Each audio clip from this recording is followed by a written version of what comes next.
ক্ষমতাসীন আওয়ামী লীগ সরকারের অন্যতম অগ্রাধিকারমূলক কর্মসূচি সর্বজনীন পেনশন স্কিম প্রত্যয় 1 জুলাই থেকে এটি কার্যকর।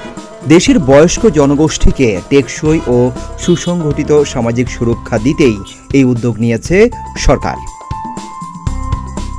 রাষ্ট্রীয় মালিকানাধীন প্রতিষ্ঠান, সংস্থা, ব্যাংক এবং পাবলিক বিশ্ববিদ্যালয় সহ 400 সংস্থা ও প্রতিষ্ঠানের নতুন কর্মকর্তা-কর্মচারীর জন্য প্রত্যয় প্রযোজ্য।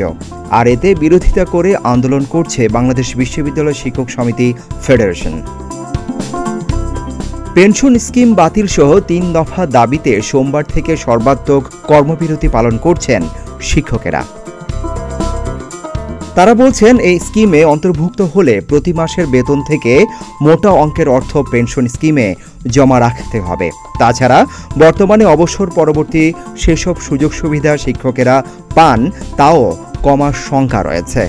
এসব কারণেই প্রত্যয় স্কিমের অন্তর্ভুক্তির বিরোধিতা করছেন তারা।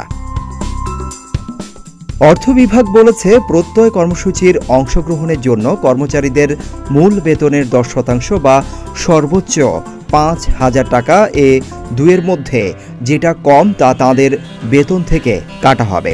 সমপরিমাণ অর্থ সংশ্লিষ্ট প্রতিষ্ঠান বা সংস্থা দেবে। এরপর সেই অর্থ জমা হবে পেনশন কর্তৃপক্ষের তহবিলে।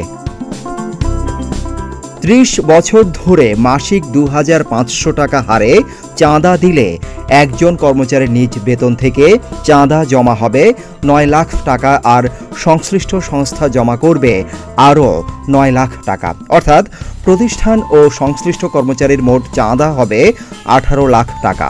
তিনি যদি 75 বছর বয়সে মারা যান তাহলে 15 বছরে পেনশন পাবেন 1,12,19,400 টাকা, যা সংশ্লিষ্ট কর্মচারীর নিজ জমার 12.47 গুণ। সরকার বলছে, এই পেনশনের সুবিধা আজীবন মিলবে, এমনকি আছে এর অঙ্ক বৃদ্ধির সম্ভাবনাও। পেনশন কর্মসূচির রাষ্ট্রীয় গ্যারান্টিযুক্ত হওয়ায় শতভাগ ঝুঁকিমুক্ত ও নিরাপদ ও আয়করমুক্ত।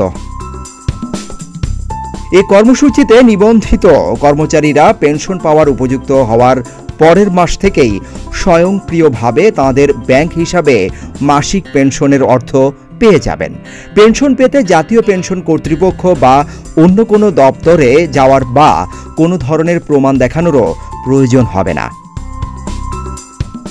গত মার্চের মাঝামাঝি প্রত্যয় চালুর বিষয়ে প্রজ্ঞাপন জারি করে অর্থ মন্ত্রণালয়ের অর্থ বিভাগ। 4টি আলাদা কর্মসূচি নিয়ে সর্বজনীন পেনশন ব্যবস্থার যাত্রা শুরু হয় গত বছরের 17 আগস্ট, যা উদ্বোধন করেন প্রধানমন্ত্রী শেখ হাসিনা। এগুলো হচ্ছে প্রগতি, সুরক্ষা, প্রবাস ও সমতা।